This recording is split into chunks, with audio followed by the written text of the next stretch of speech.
अस्तुत्थामा बलर्व्यासो हनुमानस्य विभीषणः कृपा परशुरामस्य सप्तैते चिरजीविनः। रामचंद्र भगवान की, बागेश्वर बालाजी की, सांब सदाशिव महादेव की, हनुमान जी महाराज की, पूज्य श्री बापूजी महाराज की, सभी शिव भक्तों की, बागेश्वर धाम के पागलों की, नमः पार्वती पते हर हर महादेव। भारत हिंदू राष्ट्र की जय हो, सत्य सनातन धर्म की जय हो, जय श्री राम। आज हमारा सौभाग्य जागा है, भगवान की बड़ी महती कृपा हुई। परम पूज्य श्री बापूजी की सानिध्यता में यह शिव महापुराण का आयोजन चल रहा और आपके श्री मुखारविंद से भूत भावन महादेव की मंगलमयी गाथा गाई जा रही, जिसके श्रवण के लिए आप सब लोग पधारे। हमको पूर्व में ही आ जाना था तो थोड़ा सा कष्ट आप सबको जरूर आज पूज्य बापूजी को हुआ होगा, परंतु सब अनुकूल हुआ, भगवान की कृपा हुई। चूंकि सबकी सुरक्षा की जिम्मेदारी भी हम सबकी और प्रशासन की है, तो वह भी अपनी जगह बहुत ठीक थे। लेकिन पूर्ववत पूज्य बापूजी का हमको आदेश गया मिला कि आपको आना ही है। तो हमारे शास्त्रों में कहा है ज्येष्ठ भ्राता पितृ समा, तो कुछ भी हो जाए पहुंचना ही है। तो हमें आप सबके दर्शन हो रहे, पूज्य बापूजी का आशीर्वाद मिला। यहां से हम मेरठ की यात्रा पर जा रहे हैं, लेकिन उसके पहले ही हनुमान जी की कथा कहने के पहले भोलेनाथ की कथा सुनकर के जा रहे हैं। और क्या अद्भुत यात्रा है। हनुमान जी भी यहीं से प्रारंभ है। शंकर सुवन केसरी नंदन, शंकर जी ही हनुमान जी हैं और हनुमान जी ही शंकर जी हैं। तो क्या अद्भुत संयोग जुड़ा है हमारा कि हम पहले शिव महापुराण सुन रहे हैं, अब कल से हनुमान कथा सुनावेंगे। तो समस्त आयोजक परिवार, हमारे पूरे चिन्मय मिशन के समस्त सदस्य, ट्रस्ट के सभी ट्रस्टी भाग्यशाली हैं जो ऐसे महापुरुष की सानिध्यता में अपने जीवन को जी रहे हैं। देखो, बरसात आए तो हम लोग क्या करते हैं, छाता लेके निकलते, हाँ या ना? अरे बोलो, तुम लोग तो ऐसे बैठे जैसे पुलिस ने तुम्हें ही पीटा हो। अरे भाई, बरसात आती है तो हम लोग छाता निकल के लेके निकलते कि नहीं? तो जैसे बरसात से बचने के लिए छाता की जरूरत होती है, वैसी जिंदगी के दुखों से बचने के लिए सदगुरु की छत्र छाया की जरूरत होती है। और पूज्य बापूजी जैसे महापुरुष, जिनका जीवन एकदम सधा हुआ, स्वभाव एकदम सौम्य और बड़ी सहजता, एक रिदम में, हमारे जैसे पेंडुलम नहीं है। हम तो कभी इधर बिंदु दोनों तरफ ले रहा है, मजा कुछ इधर भी रहा कुछ उधर भी रहा। लेकिन पूज्य बापूजी का जीवन तो एकदम सधा हुआ। और हम जब आ रहे थे रास्ते में तो हमने पूछा कौन सी कथा हो रही? बापूजी तो राम कथा करते हैं। किसी ने कहा शिव महापुराण हो रहा है। आहा हा, क्या कहना महादेव का। महादेव सामंजस्य के देवता है। किसके देवता है? जोर से बोलो। और क्या गजब का सामंजस्य, शंकर जी से सीखना चाहिए। पूज्य बापूजी तो सुनाएंगे ही, लेकिन अब तुम लोग बैठे ही हो तो तनक उड़ेले दे रहे। क्या गजब का महादेव का सामंजस्य है। आहा, धन्य भोले बाबा। भोले बाबा का वाहन क्या है? नंदी। और माता जी का वाहन शेर। और दोनों में दोस्ती कितनी, लेकिन एक ही घर में रहते। अच्छा बताओ, भोले बाबा के एक पुत्र हैं कार्तिकेय जी, इनका वाहन क्या है? और बाबा के गले में क्या है? सांप। दोनों की दोस्ती कितनी, पर दोनों एक ही घर पे रहते। अच्छा, बाबा के गले में क्या है? सांप। और गणेश जी का वाहन, और दोनों की दोस्ती कितनी, पर दोनों एक ही घर में रहते हैं। और कितनी अद्भुत बात, गले में विष है, नाग है, मस्तक पर गंगा है, चंद्रमा है, गंगा है सिर पर।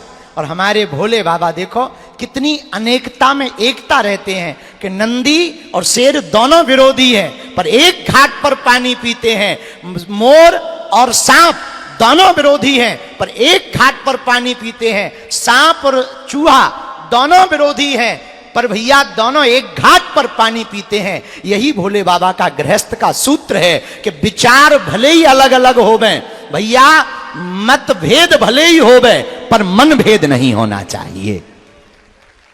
और अपने घरों में, अब ये तो भोले बाबा का हो गया, अब अपने ले लो। बहू थोड़ी सी तेज आ जाए तो सासू मां को दिमाग खराब हो जाए। अब बड़ी गजब की बात है, हमें तो कई बार बड़ी हंसी आती है, जो बहुएं पहली बार आती हैं वो सासू मां को नहीं चाहती, उन्हें लगता कब कट जाए, कब चली जाए। एक बार हम यही कथा कर रहे थे पूर्व जन्म में, तो एक बहन जी, आप लोग नहीं हो, आपकी बात नहीं कर रहे हैं, वेस्ट इंडीज की बात बता रहे हैं। तो एक बहन जी आई, बोले महाराज हम घर पे जाते हैं, बहुत गाली बकती, हमारी सासू माँ खराब है। हम कहा क्या बात है? बोले पता नहीं, गाली बकने लगती। हमने कहा कोई बात नहीं, कथा सुनती हो? बोले सुनती हैं। हमने बोली महाराज हमने सुना कि आप कुछ जानते मानते हो, कोई मंत्र बता दो, लड़ाई ना हो, कलेश ना हो। हमने कहा कल आना, हम तुम्हें एक बोतल जल देंगे अभिमंत्रित। एक पानी का बोतल लिया हमने, शक्कर वक्कर डाली। हम कहा बहन जी जैसे ही घर में एंट्री करना 2 ढक्कन पी लेना, शर्त इतनी है ये अभिमंत्रित जल है, गले से नीचे नहीं जाना चाहिए, बाहर उगलना है नहीं। बोली कब तक? हम कहा जब तक सासू मां चुप ना हो जाए। अब वो गई, सासू मां की रोज की आदत, खूब आ गई पुजारनी, बड़ी बाबाओं के चक्कर में पड़ी, और ये बकने ही वाली थी तब तक जल याद आ गया। 2 ढक्कन लिया। अब शर्त ये थी गले से अंदर नहीं ले जाना, मुंह से बाहर नहीं उगलना है। अब मुख में धरी दई, अब खूब भीतर भीतर भन भनाए, बर्रइयों जैसी, मधुमक्खियों जैसी। पर अब करे क्या? सासू मां बड़ी पुजारनी, अरे गूंगी हो गई, आज बोल नहीं रही। जो चूकी पता ही था कि बाबा जी को पता लग जाएगा। बेचारी 1 दिन हुआ, 2 दिन, तीसरे दिन सासू मां ही चुप हो गई कि कितना ही बोलो, ये बोलने वाली नहीं है। हमारे पास बहु भक्ति आई, गुरुजी जल बहुत बढ़िया है। हम का मतलब? बोले कलेश बंद हो गया। तो बोली महाराज जब आप चले जाओगे जल खत्म हो जाएगा, फिर तो कलेश होगा। हम का बेटी पानी आता है घर में? बोले हाँ। हम का बस वही मिला के रख लेना। बेटी जल तो बहाना है, अगर एक कोई गर्म हो तो तुम नरम बन जाना, एक कोई क्रोध में रहता हो तो तुम बोध में रहना, एक सामने वाला कोई जोश में हो तो तुम होश में रहना, कोई गाली बक रहा हो तो तुम मुस्कुरा देना। तुम्हारा घर घर नहीं, तुम्हारा घर मंदिर हो जाएगा। और ये हमारा सूत्र नहीं है, भोले बाबा का सूत्र है। किसका सूत्र है? जोर से बोलो। भोले बाबा का सूत्र है, जिनकी कथा पूज्य बापूजी सुना रहे हैं। आपके मुखारविंद से इतनी सहजता, और संगीत का तो क्या कहना। हम जब भी वादक भी आपके गंधर्व विद्याभ्यास सब निपुण हैं, क्या अद्भुत बजाते, और बापूजी भी क्या अद्भुत मधुर कंठ है। ऐसे लगने लगता कि सुनते ही रहो, सदा सुनते रहो। ऐसे पूज्य बापूजी, जिनका भजनमय जीवन, जिनका सरलमय जीवन, जिनका सौम्यमय जीवन, जिनका सहजमय जीवन, इस जीवन से हमें बहुत कुछ सीखने को मिला अपने जीवन में। तो हम अपने जीवन में पूज्य बापूजी का एक सूत्र अक्सर बोलते हैं, हमें आंदोलन नहीं करना है, आंदोलित करना है। ये पूज्य बापूजी का दिया हुआ सूत्र है, और अक्सर हम इस बात को बार बार दोहराते, बार बार इस पर विचार करते। जिस दिन बापूजी ने हमसे बैठे थे, संवाद चल रही थी, खूब रात भर जगे महाकुंभ में, पूरी रात ऐसे उल्लुओं जैसी निकली, जगते रहे। सुबह 6 बजे, रात्रि 12 बजे आए और सुबह 7 बजे गए। खुद तो जगे और मुझे पूरी रात चाय पिवाए, खूब चाय पिवाए। हर हर तो पूज्य बापू जी का जो सूत्र है, हमें आंदोलन नहीं करना है, आंदोलित होना है। क्या करना है? आंदोलित का मतलब हमें तलवारों की लड़ाई नहीं करनी, हमें विचारों की लड़ाई प्रारंभ करनी है। तलवारों की लड़ाई हिंसा है, विचारों की लड़ाई अहिंसा है। अब विचारों की लड़ाई होगी, विचार बदलेंगे, देखते ही देखते भारत हिंदू राष्ट्र घोषित होगा। भैया वो इसलिए भी होगा, 60 से ज्यादा देश मुसलमानों के। कोई भी मुसलमान किसी भी देश से निकाला जाएगा, 60 देश हाथ फैलाकर स्वागत करेंगे। 95 से ज्यादा देश ईसाइयों के हैं। किसी भी देश से ईसाइयों को निकाला जाएगा, 95 से ज्यादा देश स्वागत करेंगे।